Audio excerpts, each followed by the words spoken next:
Bismillahirrahmanirrahim. Pagi ini kita mengambil tema sholat menjadi bukti taat agar hidup meraih rahmat. Ya, jadi sholat, taat, rahmat. Kenapa? Karena sudah memasuki perjalanan Rasulullah SAW mendapatkan sholat, perintah sholat 5 waktu ketika Isra dan Mi'raj. Jadi bukan sekedar rihlah, ya. Rihlah turuhiyah barangkali gitu. Rihlah rohani supaya beliau lepas dari ketegangan menghadapi berbagai tantangan dakwah. Salah satu piknik. Jadi kalau Bapak Ibu sumpek, piknik lah. Tong di imawai karunya gitu. Si sumpek ya. Pikniknya kemana? Banyak. Tidak perlu jauh-jauh. Intinya ada perenungan tentang seluruh ciptaan Allah. Sebab di balik semua yang ada, pasti ada tangan kekuasaan yang maha hebat yang menentukan. Nah, di situ ada sama dengan rihlah sebetulnya ya. Baik, sholat adalah amaliyahnya, taat lebih besarnya. Dalam arti taat itu di dalamnya mencakup sholat dan yang lain. Jadi sebetulnya 3 kata ini, 2 kata di awal adalah variabel sebab, sedangkan rahmat itu variabel hasil. Bukankah Bapak Ibu sering menemukan kata-kata ya ayyuhalladzina amanu ati'ullah, gitu ya, wa ati'ur rasul la'allakum turhamun misalnya. Jadi turhamun adalah dirahmati. Untuk mendapatkan rahmat adalah ati'u.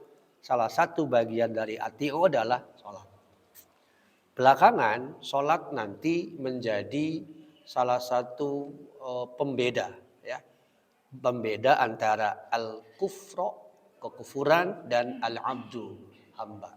Maka jelas nanti banyak kalau kita membuka bab sholat, misalnya Sahih Fiqhus Sunnahnya Al-Albani itu banyak sekali dikemukakan hadis-hadis mengenai hukum meninggalkan sholat. Salah satunya nih, man tarakas sholata muta'ammidan. Siapa yang meninggalkan sholat dengan sengaja. Muta'ammidan menggambarkan kesengaja. Ada yang menyebutnya faqad kafaro. Kafirlah dia. Ada juga yang lain. Ya. Jadi sholat, taat, rahmat. 3 kata yang harus menjadi kunci bagi kita. Dan hidup kita semua insya Allah ingin meraih rahmat. Sebab rahmatullah itulah yang dalam hadis akan menyelamatkan kita. Masih ingat Bapak Ibu ya? Dengan sebuah hadis yang sempat rame dulu terkait dengan ucapan Pak Quraish Shihab. Bahwa lan yanjua ahadum bi'amali. Kalian tidak akan selamat karena amal. Pernah nggak Pak? Oke. Tidak akan selamat karena amal. Lalu Rasul seseorang bertanya, wala anta ya Rasulullah, termasuk Anda? Ya, wala ana. Persoalan ini sebetulnya belum titik, Pak. Koma. Illa. Nah, kata-kata illa itu yang harus kita pahami. Salah satu pemahamannya adalah amal alatnya, rahmat hasilnya. Ketika amal itu tak sesuai standar yang menyuruh, kenging mual anu disebut rahmat. Nah, gitu kira-kira. Jadi rahmat hasilnya, taat itu prosesnya. Ketika seseorang menaati yang menyuruh, tapi tak sesuai dengan yang standar yang menyuruh, ditolak pasti kan Pak? Sama ibaratnya kita pesan barang, seseorang memesan barang ke kita. Kita asal memberi, sementara tidak sesuai spek atau spesifikasi yang memesan, pasti ditolak. Mirip begitu kira-kira ya. Jadi illa, kalimat illa itulah pengecualian. Baik para bapak dan ibu, supaya nyambung kita harus melihat kembali yang dulu ya, yang sebelumnya. Pembahasan yang lalu sudah disebutkan bahwa Rasulullah SAW ketemu Ibrahim alaihissalam, kakek buyut beliau di langit yang ketujuh. Ibrahim alaihissalam adalah imamul linnas kalau menurut Al-Baqarah 124. Ya, bahwa beliau dikukuhkan oleh Allah sebagai imam, pemimpin manusia pada waktu itu. Nah, kalimat summa su'ida bi ila samai as-sabi'ah. Nah, ini. Itulah yang dimaksud ketemu beliau naik ke langit ketujuh. Fastaftaha Jibril, lalu Jibril membuka pintu langit ketujuh. Qil, ditanya oleh orang yang di balik pintu itu. Man hadza? Siapa ini? Qal, Jibril menjawab, Jibril. Qil. Jadi pertanyaan pertama adalah siapa di balik pintu? Dijawab Jibril. Jibril di sini. Qil ditanya lagi yang kedua, man ma'ak? Dengan siapa? Apakah sendirian ataukah dengan orang lain? Ternyata jawabannya Muhammad. Itu ya, Muhammad. Oh, dengan Muhammad. Salam. Dua. Ketiga, waqad bu'itsa ilai, sudah diutus belum dia? Jangan sembarangan masuk sini. Kan jelas sekali, Pak. Jangan sembarangan masuk ke sini. Ini orang yang harus yang masuk hanyalah yang sudah punya passway, sudah punya tiket. Kalau belum, nggak bisa. Bukan levelnya. Tuhid bihi khubron, kalau pakai bahasa Nabi Khidir. Kamu belum sampai informasinya, jangan masuk sini. Bukan levelnya. Ibarat anak SD kelas 1 ingin kuliah semester 4 di ITB. Nyampe mau? Itu katakan. Jadi dengan siapa? Muhammad. Ditanya, sudah diutus belum dia? Qad bu'itsa ilai, qala na'am. Oh, sudah. Nah, sudah. Baiklah kalau gitu. Marhaban bihi fa ni'mal maji'u. Silakan masuk di tempat yang paling indah. Ni'mal maji'u. Ni'mal maji'u menggambarkan suasana yang Masya Allah. Itu kira-kira gambarnya. Maka masuklah ke situ. Ternyata faiza Ibrahim. Di sana ada Ibrahim alaihissalam. Qal haza abuk. Ini bapakmu, hai Muhammad. Ini bapakmu. Ketemu sekarang. Ribuan tahun mungkin hanya dalam mimpi, sekarang ketemu langsung. Haza abuk, wassalim alaihi. Beliau pun mengucapkan salam. Ya, qala fasallamtu alaihi, faradda salam, menjawab lagi marhaban bil ibni salih wan nabiyyi salih. Selamat datang anakku yang soleh, nabi yang soleh. Aduh, merinding, Pak. Nikmat rasanya. Selamat datang anakku yang soleh.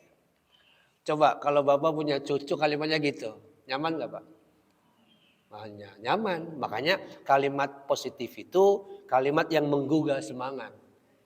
Karena itu basyir, beritakan kabar gembira. Semangati setiap muslim untuk semakin meningkatkan dengan nilai-nilai kebaikan. Ya. Nah, para bapak dan ibu yang dirahmati Allah, itu gambaran yang kemarin ya, tentang dialog bagaimana Jibril memasuki pintu langit yang ketujuh. Sekedar ilustrasi saja bahwa di sini ada kalimat summa akhadha biyadi fa'araja bi ila sama. Bahwa Jibril memegang tanganku. Terus fa'araja bi, membawaku naik ila sama. Jadi ini diibaratkan ke atas. Meskipun wallahu a'lam seperti apa ya. Ini kan gaib, Pak. Sehingga sulit sekali visualisasinya. Tapi percayalah paling tidak gambaran ini membuat kita semakin kokoh ya. Karena bagian dari tauhid. Kemudian ini sekedar ilustrasi juga. Masing-masing nabi sudah ya. Fa'araja bi ila sama. Dalam riwayat Muslim juga digambarkan yang sama. Riwayat Bukhari menggambarkannya sama. Ya, tahapan langit pertama sudah dibahas kemarin ya. Ada Adam, ada Yahya dan Isa. Kenapa Yahya dan Isa satu level, satu masa juga, Pak? Kan satu masa kan? Tidak terlalu jauh lah. Paling tidak ya antara Yahya alaihissalam dengan Isa alaihissalam. Dan ingat kalau Bapak Ibu perhatikan surat Maryam, nama Yahya itu nama yang langsung diberi oleh Allah dan belum pernah ada sebelumnya. Wahai Zakaria, aku beri dia nama Yahya. Dan nama itu belum pernah ada sebelumnya. Ya, mungkin bahasa sekarang Yohanes, Pak. Ada yang menyebut Yahya itu oleh orang-orang Barat disapanya dengan Yohanes. Nabi Idris, Nabi Harun, Nabi Musa, baru terakhir Nabi Ibrahim. Nah, sesaat setelah bertatap muka dengan Ibrahim, tidak terlalu lama ya, sosonoan mungkin bahasa kita ini ya, diajaklah naik ke Sidratil Muntaha. Bagaimana kita lihat riwayat Anas bin Malik. Jadi ada dua riwayat yang bisa kita ambil ya. Sahih Bukhari ada, Sahih Muslim juga ada. An Anas bin Malik radhiyallahu anhu qala anna Nabiyya sallallahu alaihi wasallam hadatsahum an lailati usriya. Jadi bercerita beliau tentang malam Isra ya. Rufi'at li Sidratul Muntaha. Aku naik ke Sidratul Muntaha. Nah, di sini kalimatnya berbeda. Kalau sebelumnya Jibril menggandeng tangan beliau. Ini langsung sendiri. Rufi'at li dinaikkan ke Sidratil Muntaha. Dari sinilah sebagian ulama mengatakan Jibril tidak masuk. Karena tidak bisa mengantar. Hanya sampai di situ. Nanti kita lihat gambarannya ya. Jadi kalimat Sidratul Muntaha, muntaha sendiri artinya perhentian. Al-muntaha berarti perhentian. Kadang-kadang diartikan juga pamungkas, Pak. Jadi Sidratil Muntaha, sidro itu gambarannya pohon. Wallahu a'lam, sidron itu gambaran pohon. Sidir bidara. Pohon yang besar entah seperti apa, tapi yang pasti di pohon itulah perhentian malaikat tidak bisa nembus sampai ke atas Baitul Ma'mur. Abdullah bin Abbas menyebut bahwa kenapa disebut Sidratul Muntaha? Nah, di sana li'anna alimul malaika yantahi ilaiha wa lam yujawizuha. Malaikat tidak bisa menembus di atas itu. Itu paling akhir bagi golongan malaikat. Padahal Bapak Ibu tahu malaikat gaib. Kekuatannya melebihi jin. Tetap saja ada batas di situ. Dengan kata lain, inilah tanda kutip kelemahan malaikat. Paling jauh sampai Sidratil Muntaha. Rasulullah SAW lebih dari itu nanti. Kita lihat berikutnya. Jadi keterangan Abdullah bin Abbas radhiyallahu an bagi kita ya bisalah diambil salah satu dalilnya bahwa la yujawizuha ahadun, tak seorang pun bisa melewati itu illa Rasulullah sallallahu alaihi wasallam. Kalau begitu apa tandanya, Pak? Istimewa bukan? Nah, disinilah kita punya kebanggaannya, ya Allah ternyata orang yang kita cintai luar biasa. Para bapak dan ibu yang dirahmati Allah, balikkan. Jadi gambaran tadi saya tambahkan ini ya, bahwa apa yang dikatakan oleh Abdullah bin Abbas bin Abdul Muttalib juga diperkuat oleh As-Sa'di.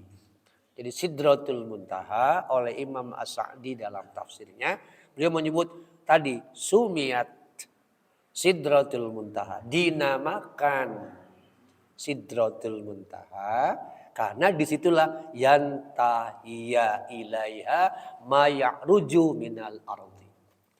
Bahwa apapun yang naik dari bumi paling ujung Sidratul Muntaha. Tadi ayat surat ke-70 Pak Al-Ma'arij yang saya baca tadi, sa'ala sa'ilun bi'adzabi waqi'il kafirina laisa dafi' minallahi zil ma'arij. Ta'rujul malaika. Coba kita lihat dulu ayat ini ya. Karena ada hubungan dengan ini. Ta'rujul malaikatu waruh. Kenapa ruh disebutkan secara khusus? Itu menunjuk ke Jibril. Setiap kata ruh yang ada di dalam Quran, tidak semua maknanya ruh dalam pengertian nyawa, Pak. Tapi ada juga ruh yang menunjuk ke Jibril alaihissalam. Termasuk Ruhul Kudus. Ar-Ruh di surat Al-Qadar kan Ar-Ruh sama apa ya? Tanazzalul malaikatu. Nah, sama itu juga Jibril. Jadi berapa ribu tahun perjalanan perbandingan antara dunia dengan di alam sana, dikatakan bahwa miqdaruh kadarnya itu khamsina alfasana, 50.000 tahun. Logika gimana coba? Khamsina alfa sana kadarnya 50.000 tahun. Karena itulah neraka jahanam pun puluhan juta tahun orang masuk situ baru bisa masuk surga kalau dia masih punya iman. Dalilnya saya ambil dari pendapat Ali bin Abi Thalib radhiyallahu an yang dikutip oleh Ibnu Katsir bahwa Bapak ingat, Ibu ingat ya, di surat An-Naba ada kata-kata labisina fiha ahqoba.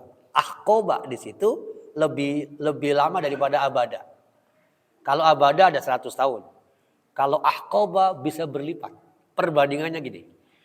Dikatakan bahwa ada yang menyebutnya sab'in 70 tahun. Ada yang menyebut samanin 80 tahun. Ada yang menyebut 300 tahun. Itu ahqoba. Tapi yang disebut dengan 70 tahun, 80 tahun, 300 tahun bukan konsep kita. Dikatakan begini, dalam setahun ada berapa bulan? 12. Dalam sebulan ada berapa hari? 30, rata-rata ya, 30. Dalam sehari perbandingannya alfasana 1000 tahun. Jadi 1000 tahun di sana, 1000 tahun di dunia sama dengan sehari di sana. Maka hitung saja. Kalau 1000 tahun sehari berarti kali 30. 1000 kali 30.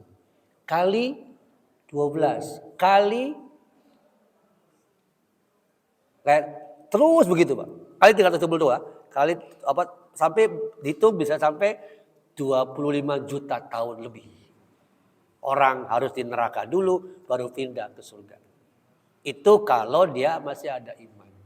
Kembali jamaah kepada konsep Sidratul Muntaha ya. Jadi saya kira cukup mewakili pemaparan mengenai Sidratul Muntaha baik oleh Abdullah bin Abbas radhiyallahu an maupun oleh As-Sa'di di sini dengan sedikit tambahan oleh beliau bahwa li'annahu yantahiya ilaiha ma ya'ruju minal ardi. Bahwa apapun yang minal ardi naik dari bumi pasti terminal terakhirnya bernama Sidratul Muntaha. Mohon maaf, sekedar ilustrasi saja, Pak. Perputarannya seperti ini. Jadi ujungnya ada di Sidratul Muntaha. Tadi ya gambarannya sebagaimana pendapat Imam As-Sa'di. Sekali lagi bahwa perputaran sampai di situ terus turun lagi ke bawah. Tidak ada yang mampu menembus melebihi batas Sidratul Muntaha sebagaimana pendapat Abdullah bin Abbas radhiyallahu anhu. Lantas apa yang dialami saat beliau menginjakan kaki di Sidratul Muntaha? Berhenti sampai di situ, kita lanjutkan.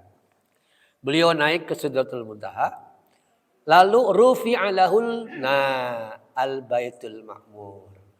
Di situ beliau masuk ke Baitul Ma'mur. Berarti lewat kan Pak? Jibril nggak bisa. Yadkhuluhu, nah ini perbandingannya Pak. Yadkhuluhu kulla yawmin sab'una alfan malak summa la ya'udun. Apa gambarannya? Bahwa perbandingan itu 70.000 malaikat bisa lewat ke sana. Tentu kalimat ini agak sulit menggunakan logika, jadi imani saja terkait dengan ini. Ya kalau penasaran ya kita bisa cari yang lain. Silakan ya. Cuman akan terjadi kelelahan nantinya ya. Yang ditekankan adalah bahwa apa yang terjadi itu benar-benar dalam pengertian validasi keilmuannya. Jamaah yang dirahmati Allah, lewat gambaran ini menunjukkan bahwa betapapun Jibril seorang malaikat, tetap ada tanda kutip pada batas kelemahannya tadi tidak bisa melewati Baitul Ma'mur, paling tinggi Sidratul Muntaha. Sementara beliau justru sebaliknya ya.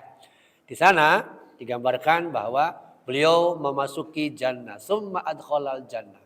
Fa idza fiha habail al-lu'lu'a. Lalu beliau menemukan untayan mutiara di dalamnya.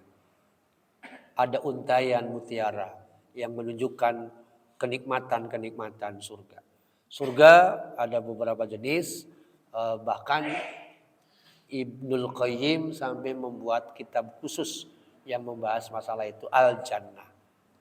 Berikut dengan segala kenikmatannya para bapak. Jamaah yang dirahmati Allah, itu tentang Baitul Ma'mur.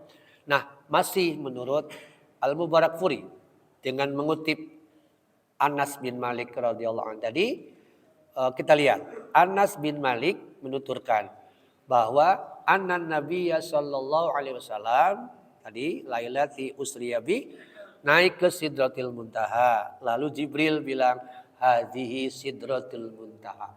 Ini Muhammad yang namanya Sidratul Muntaha. Lalu Rufi Ali, beliau naik Al-Baitul Ma'mur. Nah, disitulah furidot alayya sholawati khamsin. Jadi bukan di Sidratil Muntaha, beliau mendapatkan perintah sholat khamsina sholatan kulla yaumin. Sholat 50 kali dalam sehari. Bukan di Sidratul Muntaha tetapi di Baitul Ma'mur. Ya, lihat kata-kata ini. Furidot alayya sholawat. Ditekankan Muhammad nih 50 kali dalam sehari. Kamu laksanakan. Terbayang apa kalau sampai hari ini masih berlaku? Capek yang terjadi sok lah. Ini banyak-banyak teuing. Pasti menemukan banyak hal yang sulit ya. Alias tidak mampu. Nah, dari sini kita lihat dialog nanti. Turun lagi ke bawah. Jadi setelah mendapatkan perintah alayya sholawat khamsina sholatan per harinya, kayak kita lihat. Sekedar ilustrasi tadi ya, bahwa beliau mendapatkan khamsina sholatan kulla yaumin, mendapatkan perintah 50 kali. 50 waktu terkait dengan sholat dalam sehari. Itu riwayat Bukhari. Nah, apa yang kemudian terjadi setelah beliau mendapatkan perintah 50 waktu? Lanjutkan. Sahih Bukhari melengkapinya gini, Pak. Nah, turunlah ke bawah. Faraja'tu famarartu ala Musa. Aku kembali, berarti turun, Pak. Dari Baitul Ma'mur. Tiba-tiba marartu ala Musa. Tadi kan sudah dilewati Musa ya. Di langit keberapa? 6. Di langit ke-6 ketemu Musa. Di situ kan belum mendapatkan perintah sholat. Nah, ketika balik lagi, berarti langit ke-7 dilewat ya. Langsung ketemu Musa di langit ke-6. Di situ faqala bima umir. Muhammad, gimana? Apa yang dapat perintah apa dari Allah? Umirtu bi khamsina sholatan kulla yaumin. Saya dapat perintah 50 kali sholat. Hah? Inna ummataka la tastati'u khamsina sholatan. Umatmu gak akan sanggup. Umatmu gak akan sanggup 50 kali, bro. Umat saya saja hesek komodidinya. Inni wallahi qad jarraitun nas qablak. Akhirnya beliau menyarankan balik lagi. Minta keringanan. Sana. Farji' ila rabbik. Farji' kembali.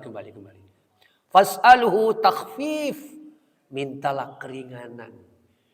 Jangan 50. Aku yakin gak akan sanggup. Kata Musa alaihissalam. Ya. Jadi kalimat farji' ini permintaan Musa alaihissalam. Bahwa farji' irji' kembali ila rabbik, kembalilah kepada Tuhanmu, kepada Allah. Fas'aluhu takhfif, minta keringanan li ummatik untuk beliau, untuk umat beliau.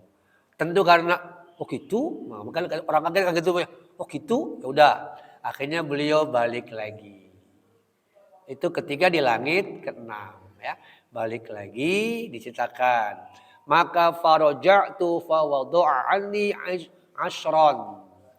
Nah, ketika kembali ke atas, ya di sini tidak disebutkan, Pak. Karena ini kan sangat rahasia ya dialognya, maka cukup dengan gambaran aku kembali ke atas. Fa wada'a anni ashran, lalu mendapatkan perintah jadi 10. Tadi berapa? 50. Turun dapat 10 waktu. Faraja'tu ila Musa, kembali ke bawah, ketemu Musa deui. Torojol Musa alaihissalam ya. Faqala misla, masih mengucapkan seperti yang tadi. Faraja'tu fa umirtu bi khamna. Artinya kalimat yang disebut mislahu yang tadi, Pak. Umatmu enggak akan sanggup 10. Tadi kan 50. Kembali lagi, enggak akan sanggup. Ini akhirnya bi khamsina sholawat dikatakan bahwa 5 kali sehari. Itu pun ketemu Musa lagi, diminta lagi, balik lagi. Enggak udah bolak-balik wae capek. Kalau pakai bahasa kita sederhananya ya. Karena ketemu Musa diminta lagi. Faraja'tu ila Musa, ketemu dengan Musa. Faqala bima umirta. Dapat berapa sekarang? 5. Umirtu bi khamsina sholawatin kulla yaumin. Saya dapat 5 sekarang. Nah ini para bapak yang dirahmati Allah. Jadi terakhirlah kemudian 5 kali yang ditetapkan. Dan sampai hari ini. Awalnya nanti muncul lagi pertanyaan. Muncul lagi gambaran bahwa ketika 5 kali itu belum 4 rakaat. Sebagaimana Aisyah radhiyallahu anha menegaskan bahwa jumlah rakaat awal sholat itu rakaatain, 2 rakaat. Kemudian diubah oleh Rasulullah SAW beberapa waktu kemudian, di mana yang 2 menjadi 4, kecuali subuh tetap, zuhur, asar, isya. Begitu pula maghrib tetap ganjil diambilnya ya. Itu ada proses sejarah tersendiri. Yang pasti awal mulanya adalah rakaatain, 2 rakaat tadi. Nah, meskipun sudah banyak mendapatkan pengurangan, bayangkan saja tadi Pak ya. Dari 50 terus 10 akhirnya 5. Nah, itu pun diminta untuk meminta lagi supaya dikurangi. Sa'altu rabbi hatta yaitu walakini arada wa usallim. Jadi jawaban ini menggambarkan bahwa adab batin beliau, saya sudah pasrah 5 saja, yang ini yang terakhir saya pikir sudah memadai dan insya Allah bisa. Nah disitulah para bapak yang dirahmati Allah ya. Kemudian dengan gambaran ini beliau kemudian menerima perintah sholat 5 waktu dan wa khaffaftu an ibadi. Beliau berharap bahwa itu bisa meringankan para umatnya yang melaksanakan ketaatan. Karena di sisi ini jamaah yang dirahmati Allah, terkait dengan sholat mendapatkan perintah tadi, sesungguhnya umat Rasulullah SAW sedang dibangun untuk mendekati Allah sedemikian rupa lewat satu ibadah yang sangat spesial, yang menggambarkan keintiman antara hamba dengan Allah. Maka dalam banyak ayat nanti sholat itu punya kekhususan. Saya ambil beberapa contoh dulu ya, betapa penting tentang sholat. Terkait dengan pendidikan jiwa. Pertama, ayat ini sangat terkenal. Qad aflaha man tazakka wa dzakara asma rabbih. Nah, fasholat. Ada hubungan di situ antara tazakka di awal ayat dengan fasholat. Maka sholat adalah salah satu alat untuk melakukan tazkiyatun nafs. Bagaimana mungkin seseorang bisa bersih batinnya kalau tidak konsisten, disiplin dalam melaksanakan sholat. Tapi nanti muncul masalah baru tentang sholat ya. Pertama itu. Yang kedua, betapa penting sholat. Ternyata setiap nabi sama. Kalau Bapak Ibu perhatikan surat misalnya Maryam, ya, di dalam surat Maryam diambil kisah Ismail alaihissalam, ternyata juga sama. Ya muru ahlaka bis sholat. Beliau menyuruh keluarganya sholat. Dengan demikian substansi sholat itu sudah ada sejak zaman jauh sebelumnya. Semua nabi sholat. Tentu kata kitab Asya Al-Barmawi ada perbedaan. Terutama zaman sebelum beliau sholatnya tanpa ruku. Bahkan Rasulullah SAW pun ketika sholat sebelum 5 waktu sholatnya tanpa ruku. Jadi berdiri tapi mengingat Allah dengan bacaan-bacaan yang ada. Itu dalam kitab Asya Al-Barmawi ya. Kembali ke sini. Jadi Isra Mi'raj itu alat bagi beliau bukan saja menerima kewajiban sholat, tapi juga untuk membangun jiwa. Masih tentang sholat. Tadi surat Al-A'la. Kita kaitkan lagi, sholat belakangan kemudian banyak ditekankan bagaimana kualitas sholat. Bapak Ibu ingat perbandingan antara surat Al-Mu'minun dengan surat Al-Ma'un. Surat Al-Ma'un yang sudah terkenal memberi penegasan celakanya untuk orang yang sholat. Betul kan? Fawailul lil musallin. Pertanyaannya, betul kalau hanya sebatas sampai di situ tanpa membaca ayat berikutnya. Inilah yang pernah saya katakan dulu bahwa ada seorang pendeta yang mengutip ayat ini di YouTube, masih ada saya yakin Pak. Mengutip ayat ini cuma satu ayat, lalu dia menyimpulkan, tuh lihat, ngapain sholat kalau celaka? Gak usah sholat, nanti celaka. Itu karena sepotong, tidak melihat sholat yang bagaimana yang bisa masuk kategori celaka. Illa gitu kan harusnya ya. Fawailil musallin baru di sebelumnya. Ini berbeda dengan surat Al-Mu'minun. Surat Al-Mu'minun lalainya bukan saat sholat, tetapi khusunya di dalam sholat. Karena itu kata seorang mufasir, kalau ayat itu dibalik Pak. Sedikit kita bandingkan ya. Ulangi, di Al-Ma'un ada kalimat fawailul lil musallin allazina hum an sholatihim sahun. Sementara di surat Al-Mu'minun khususnya di mana? Qad aflahal mu'minun allazina hum apa? Al-Mu'minun. An atau fi? Nah, fi sholatihim khosyi'un. Sehingga seorang mufasir berkata begini, kalau ditukar ayatnya, qad aflahal mu'minun, misalnya ya, alladzin atau yang di sana, yang di ayat sana, fawailul lil musallin, alladzina hum fi sholatihim sahun. Kalau begitu kalimatnya, kalau lalainya dalam sholat, maka tak satu pun orang yang sukses menunaikan sholat. Sebab kita semua gagal maning.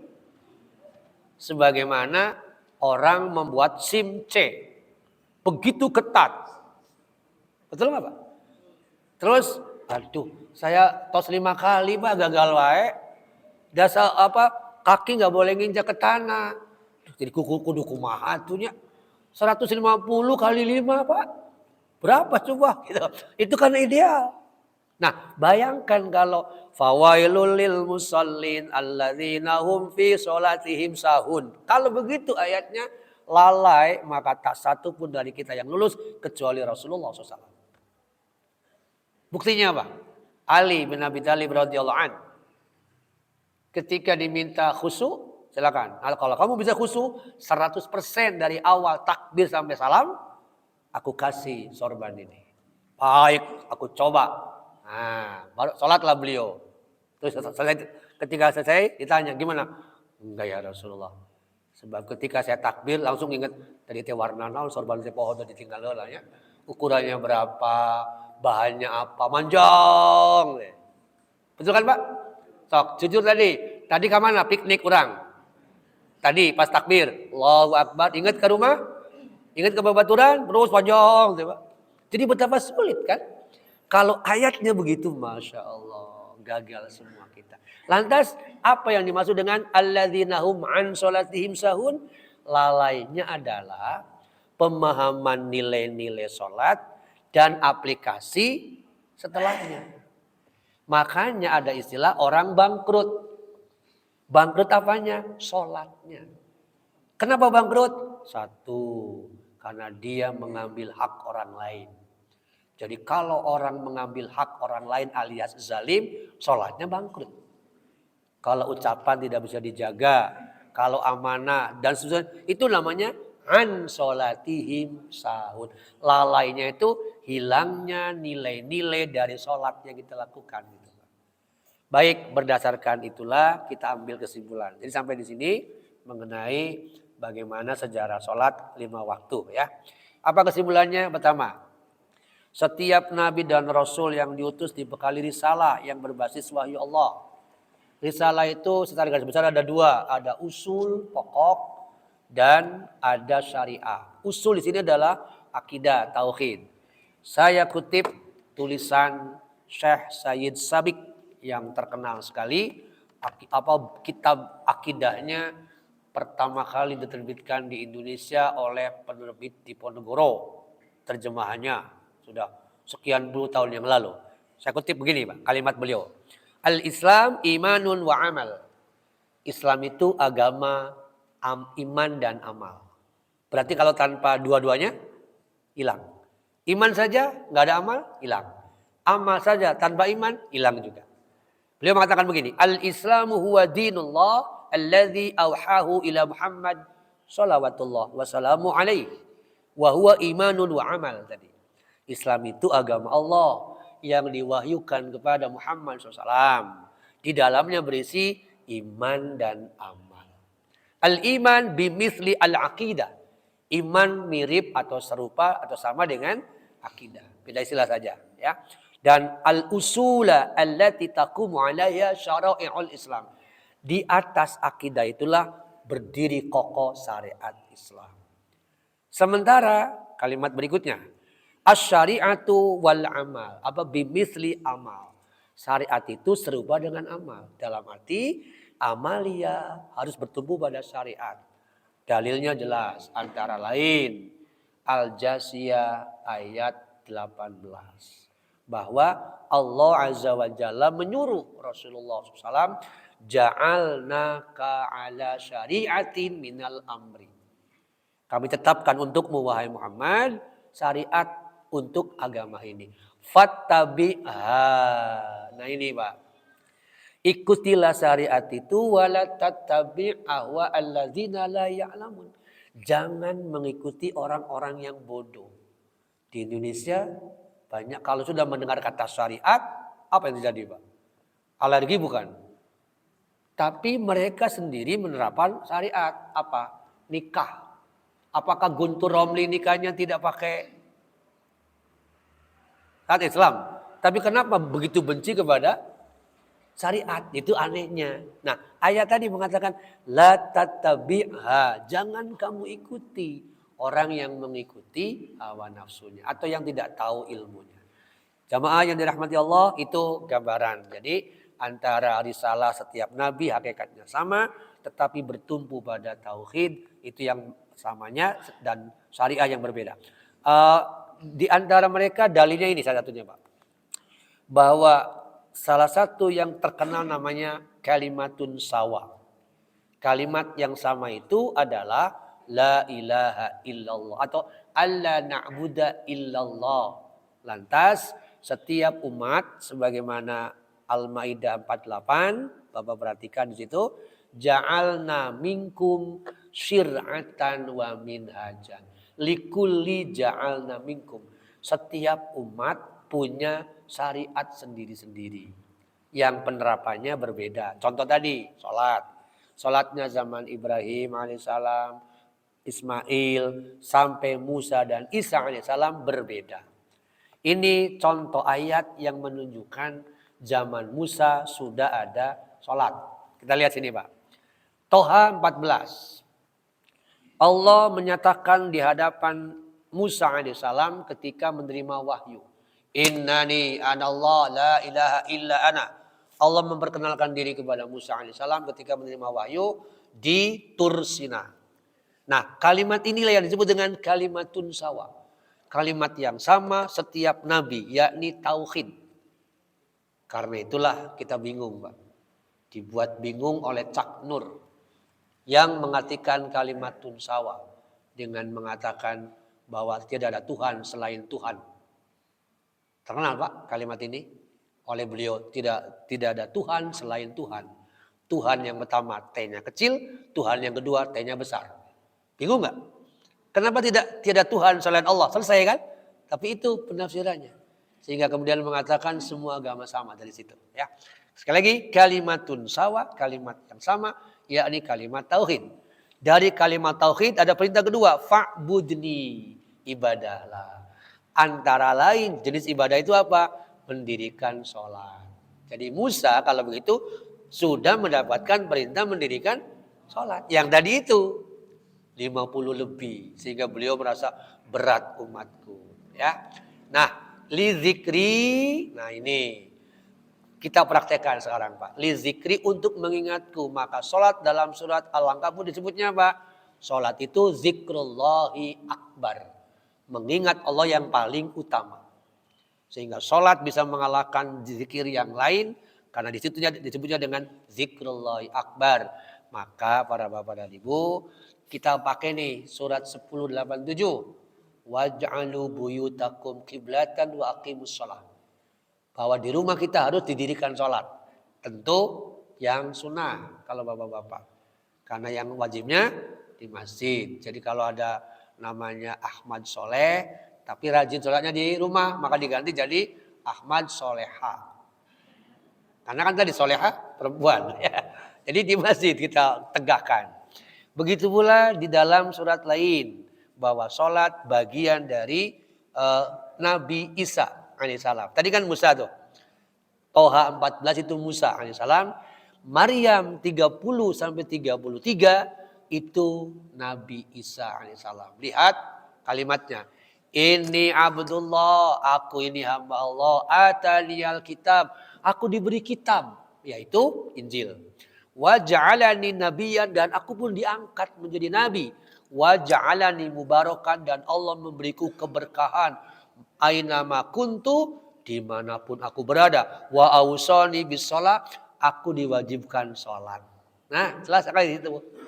Jadi kalau orang-orang yang sekarang mengaku sebagai ya umat beliau, tapi tidak sholat, tanda tanya kan? Nabi Isa-nya sendiri sholat. Kenapa tidak sholat? Jelas sekali itu. Wa ausani bis sholat. Tentang sholat, kembali yang tadi kalimatun sawa. Tadi ya, ja'alna sil'atan, menjadi bukti bahwa setiap umat punya syariat dan dalil bagi Rasulullah SAW serta kita sebagai umatnya. Surat 45 ayat 18 wajib sholat. Terkait dengan sholat, shollu kama ra'aitumuni usolli, sebaiknya kita pegang ini. Tentu bahwa ada khilaf, itu persoalan lain. Sepanjang ada dalilnya nggak ada masalah ya. Jadi rangkaiannya jelas para bapak dan ibu terkait dengan poin pertama mengenai setiap nabi hakikatnya membawa risalah, ada usul, ada furu. Salat adalah salah satunya. Poin kedua, bagi setiap mukmin setelah dasar tauhid menguat, muncullah semangat ketundukan kepada Allah sebagai bagian dari penerapan tunduk kepada syariat, yakni konsisten untuk mendirikan sholat, sebab di dalamnya alat yunaji bihi rabbah. Yunaji yang dimaksud adalah bercengkrama secara intim dengan Allah. Terlepas dari istilah mi'rajul mukminin, itu bukan hadis ya, tapi yang pasti sholat adalah satu waktu di mana hamba dan Allah sangat dekat. Makanya ayat terakhir dari surat Al-Alaq, wasjud waqtarib. Kata ini disimpulkannya sholat. Bersujudlah dan dekati aku. Itu wasjud waqtarib, sholat paling utama. Sehingga tadi sudah disebutkan di awal, orang yang meninggalkan sholat banyak sanksinya di dalam hadis ya. Selain penyebutan yang sangat tegas. Para bapak hadirin yang dirahmati Allah, kemudian terkait dengan sholat. Tadi bahwa sholat dengan akidah la ilaha illallah, nyambung Al-Baqarah menyebutnya yu'minuna bil ghaib, dan puncak kegaiban adalah Allah. Lantas yu'minuna bil ghaib itu sejatinya sama dengan Al-Fatihah ayat 1 sampai 4. Jadi ayat 1 sampai 4 sejatinya menggambarkan Allah yang gaib. Setidaknya 5 nama Allah disebut di dalam Al-Fatihah 1 sampai 4. 1 Allah, 2 Ar-Rahman, 3 Ar-Rahim, 4 Rabb, 5 Malik. Kalau kita membahas akidah, sebut saja kitab Qaulul Mufid ala Kitab Tauhid, Syekh Ibnu Al-Utsaimin menyebut tauhid kan yang terkenal 3 ya konsepnya. Rububiyah, uluhiyah, dan asma wa sifat. Di dalam rububiyah ada khuluqiyah, ada mulkiyah, ada tadbir. Nah, salah satu tauhid itu asma wa sifat. Jadi Al-Fatihah itu tauhid yang menggambarkan nama dan sifat Allah. Maka ketika 4 ayat kita pahami tentang Allah dengan baik, dijamin sholatnya akan benar.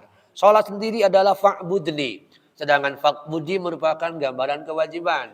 Yuqimunas sholat tadi, lalu orang berhak untuk mendapatkan pertolongan. Ibadah adalah gambaran besarnya dari sholat. Ini pemahaman ibadah para ulama ya. Ada Ibnu Taimiyah, ada Ibnul Qayyim, ada Ibnu Katsir.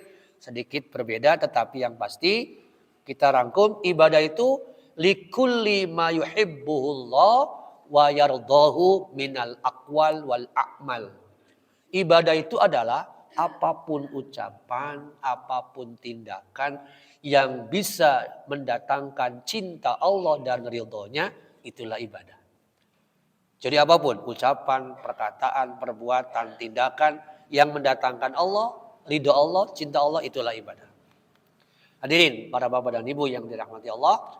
Nah, berkenaan dengan sholawat khamsah tadi, sudah disebutkan dulu, sudah dibahas 2 waktu di mana beliau wajib menunaikan sholat, sebagaimana riwayat Bukhari ya. Rok'atain furidatis sholatu rok'atain, itu riwayat Aisyah bahwa awalnya perintah sholat itu 2 rakaat dengan gambaran yang sudah disebutkan. Berarti diubah sekarang derajat hukumnya menjadi 5 waktu. Dan dari situlah setiap mukmin wajib hukumnya untuk melaksanakan sholat 5 waktu tanpa alasan. Dengan nanti muncul lagi banyak hadis mengenai keutamaan-keutamaan sholat masing-masing. Ambil contoh. Di antara sholat 5 waktu yang sering disebut masing-masing tentu ada Pak ya.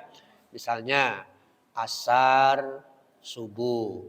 Disebutnya dengan bardain. 2 waktu yang sejuk. Maka beliau memberikan perhatian siapa yang tetap sholat berjamaah. Di 2 waktu yang sejuk. Allah mengampuninya. Allah memberi keistimewaan. Lebih spesifik lagi. Subuh. Misalnya tadi kan asar Pak. Asar subuh 2 ya. Tapi ada lebih ada hadis sendiri yang sangat khusus, yakni dengan ungkapan yang sangat menakutkan. Apa itu? Asqalus sholat. Sholat yang paling berat alal munafiqin, untuk orang munafik adalah sholatul fajri. Waduh. Di situ Pak, karena perjuangan tadi kan. Begitu pula untuk memotivasi qabla subuhnya diistimewakan. Khairam minad dunya wa ma fiha. Salat 2 rakaat qabla subuh lebih baik daripada dunia dan isinya. Itu kan Masya Allah. Kalau qabla subuhnya saja luar biasa, komodoi. Nah itu kira-kira gambarannya ya. Itu. Begitu pula asar. Asar mungkin Bapak Ibu ingat dengan istilah wusto. Ya. Dikatakan Al-Baqarah 238 kan begitu. Wassolatil wusto. Dirikannya tetap sholat 5 waktu, as-sholawatil khamsah, kemudian dan sholat asar. Jadi masing-masing punya keistimewaan tadi Pak, gambarannya ya. Kemudian ini sekedar menambahkan bahwa iza qama fis shalah fa innahu yunaji rabbah. Sungguh tatkala orang itu qama fis shalah, berdiri untuk sholat, dia sedang yunaji, sedang bersepi diri dengan Allah. Baik sholat sunnah maupun wajib. Karena di sini tidak disebutkan sholat apa. Berarti 2 nana. Bisa wajib, bisa sunnah. Ya, gambarannya. Demikian para bapak dan ibu yang dirahmati Allah, berkenaan dengan sholat. Menerima sholat 5 waktu yang sangat istimewa. Dan mari kita jaga komitmen keluarga kita harus menunaikannya dengan baik. Karena di dalamnya bagian dari tarbiyah ruhiyah untuk keluarga. Barakallah li wa lakum. Baik, menarik sekali. Dalam sholat banyak sekali yang bisa kita bahas. Tapi ada satu yang ingin ditanyakan terkait dengan berita sholat. Hikmah apa yang bisa kita beri pada para pelaku mendapatkan berita sholat? Seperti ada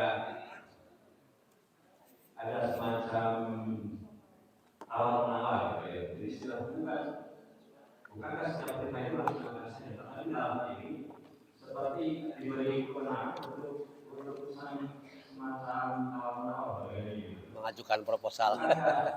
yang mana kita laksanakan saja. Tapi dalam kasus ini bukan samping apa-apa. Kira-kira banyak yang bahkan saya pernah juga waktu kecil bukan dari 50 tapi 55 sampai berapa kali sampai akhirnya cuma 5 saya begitu. Apakah banyak memang untuk ya? Apakah memang ada yang lain? Baik, langsung saja Pak ya. Salah satu hikmah mengapa terjadi penawaran, tadi kita lihat kembali bagaimana perbandingan Musa alaihissalam. Bahwa pengalaman Musa gitu ya, terkait dengan sholat yang 50 kali lebih, termasuk saum juga sama kan berbeda ya. Menunjukkan bahwa secara jasmani maupun ruhani setiap orang belum tentu sanggup, apalagi zaman sekarang. Sehingga Musa alaihissalam diminta untuk coba melakukan takhfif, keringanan. Sebab ketika menyembah Allah tapi ada unsur berat yang di luar kemampuan batas, boleh jadi akan mengalami titik jenuh atau sampai pada sesuatu yang membuat hak-hak kemanusiaannya jadi hilang. Jadi mengapa terjadi penurunan sampai batas paling minimal, yakni 5 kali waktu. Di situ belum dibicarakan rokaatnya kan Pak. Baru dibicarakan tentang waktunya, bukan rokaatnya. Rokaatnya itu baru diserahkan kepada Nabi dengan izin Allah. Kalau misalnya dalam sehari 50 waktu, sehari 24 jam, berarti per berapa menit harus menunaikan sholat. 50 dibagi 24 per 2 jam. Nggak mungkinlah waktu berubah. Insya Allah dari zaman Nabi Musa masih sama 24 jam kali ya. Cuma masalah waktunya kita nggak tahu. Yang pasti kalau dalam sehari 50 waktu, berarti per 22 jam harus sholat. Sementara di sisi lain, persoalan duniawi juga harus diperhatikan. Nah, itu akan terjadi hal-hal yang membungkam atau menghentikan sisi kemanusiaannya. Sementara agama itu harus bisa menciptakan kenyamanan, rasa aman dan nyaman bagi orang yang melakukannya. Jadi bagi saya, mengapa itu terjadi pengurangan? Salah satunya disesuaikan dengan unsur kemanusiaan, mungkin nyambung juga dengan la yukallifullahu nafsan illa wus'aha. Begitu barangkali. Wallahu a'lam.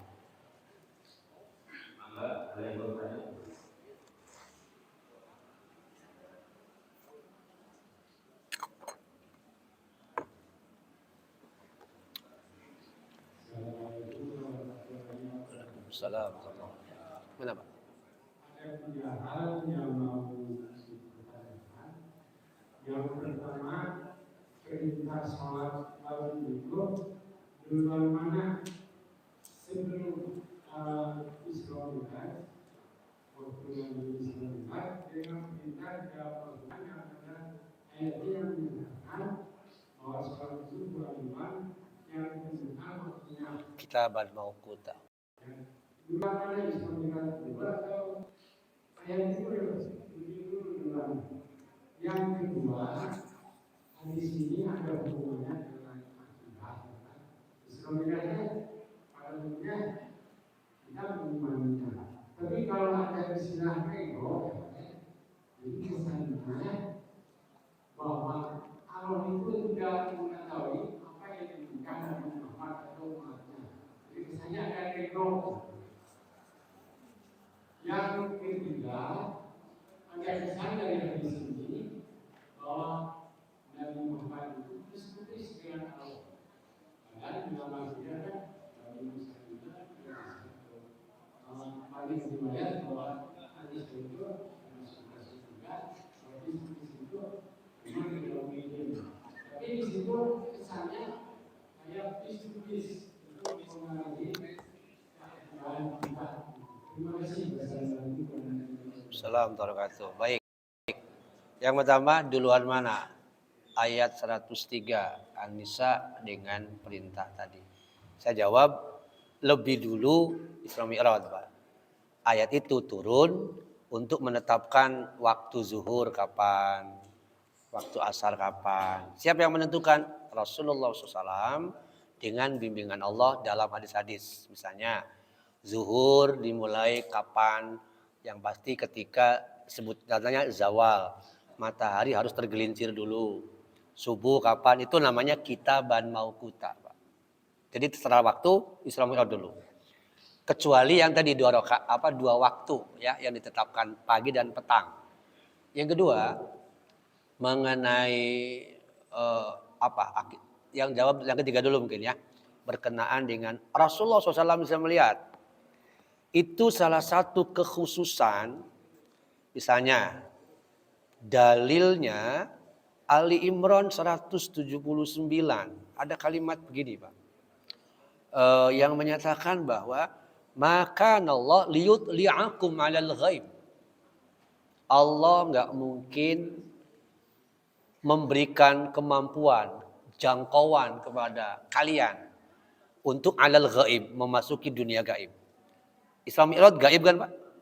Tapi ada kalimat walakinnallaha yajtabi mir rusul.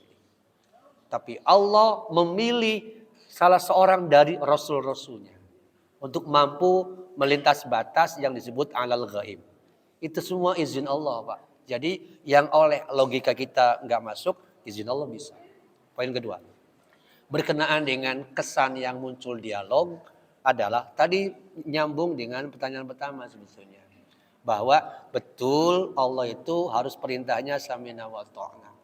Tapi tidaklah mungkin perintah Allah mengikuti kehendak dirinya tanpa melihat bagaimana batas kemampuan hamba. Banyak sebetulnya menunjukkan bahwa Islam itu, Al-Quran itu sisi tawar-menawar yang sifatnya pilihan. Contoh, Al-Kahfi 29. Tawaran, Pak. Man sya'a falyu'min, siapa yang mau beriman silakan. Man sya'a falyakfur, siapa yang mau kafir silakan. Tawaran bukan, Pak? Tawaran bukan? Tawaran. Mau beriman boleh, mau kafir boleh. Tapi masing-masing putusan ada risiko enggak, Pak?